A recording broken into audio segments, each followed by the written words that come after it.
बेनी हिन ने परमेश्वर को कहा, मैं बढ़ना चाहता हूँ, मैं सामर्थ से भरना चाहता हूँ, मैं काम करना चाहता हूँ। परमेश्वर ने कहा, अगर जब तक तू अपनी गर्लफ्रेंड को छोड़ेगा नहीं, मैं तुझे इस्तेमाल नहीं करूंगा। परमेश्वर ने कहा था, मेरी आज्ञाएं जो है वो कठिन नहीं, वो मुश्किल नहीं।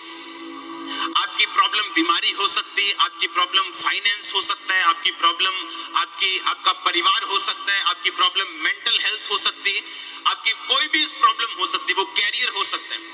अगर आप विलिंग हैं, अगर आप इच्छुक हैं कि परमेश्वर आपकी लाइफ में काम करें और आप परमेश्वर को इनवाइट करेंगे, परमेश्वर मेरे बेटे की जिंदगी में काम कर, मेरी बेटी की जिंदगी में काम कर, मेरे फाइनेंस में काम कर, उसके बाद आपको क्या करना है?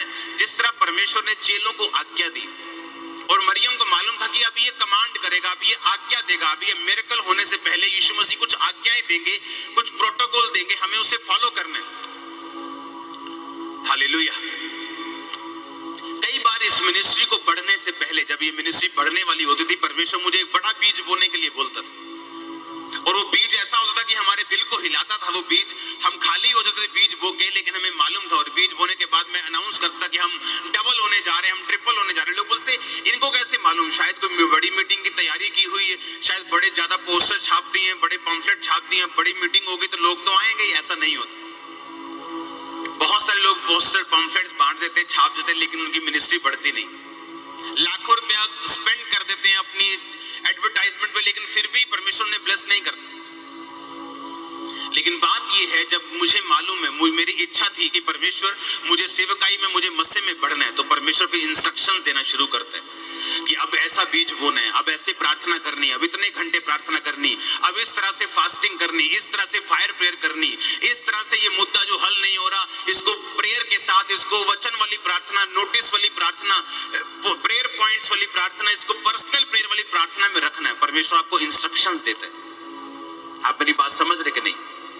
बेनी हिन ने परमेश्वर को कहा, मैं बढ़ना चाहता हूं, मैं सामर्थ से भरना चाहता हूं, मैं काम करना चाहता हूं। परमेश्वर ने कहा, अगर जब तक तू अपनी गर्लफ्रेंड को छोड़ेगा नहीं, मैं तुझे इस्तेमाल नहीं करूंगा। जैसे ही आप अपनी इच्छा को परमेश्वर के सामने रखेंगे, आप जैसे ही अपनी विल को परमेश्वर के सामने रखेंगे कि वो आपको शर्मिंदगी से आजाद करे, वो आपको ट्रबल से आजाद करे, वो आपको बीमारी से आजाद करे, नेक्स्ट चीज जो आपके साथ, आपके पास आएगी, वो परमेश्वर की इंस्ट्रक्शन होगी, वो परमेश्वर की आज्ञा होगी। वो आपके घर में पड़ी हुई कोई पुरानी फोटो हो सकती है, परमेश्वर निकालने के लिए बोले।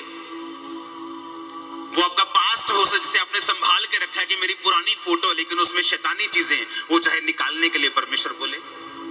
आप जैसे ही परमेश्वर को अपनी विल बताएंगे, अपनी इच्छा बताएंगे कि मुझे इस तरह से इस्तेमाल होना है, या मेरी जिंदगी का ये मकसद है, मैंने ये काम करना है, उसी दिन से आपकी जो जर्नी है वो स्टार्ट हो जाएगी और परमेश्वर आपको उस लेवल से तैयार करना शुरू कर देंगे। चुनौतियां आपको देनी स्टार्ट कर देंगे, वैसी प्रेयर लाइफ आपकी, आपको परमेश्वर का आत्मा आपको प्रेरित करेगा करने के लिए, उतनी फास्टिंग बोलेगा करने के लिए, और आप उस जर्नी पे निकल जाएंगे। और जर्नी पर निकल गए तो आप एक ना एक दिन पहुंच जाएंगे। अब लुधियाना की बस में अगर बैठे तो हमें मालूम है कि चाहे जितना मर्जी ट्रैफिक हो, लेकिन लुधियाना तो पहुंच ही जाएंगे।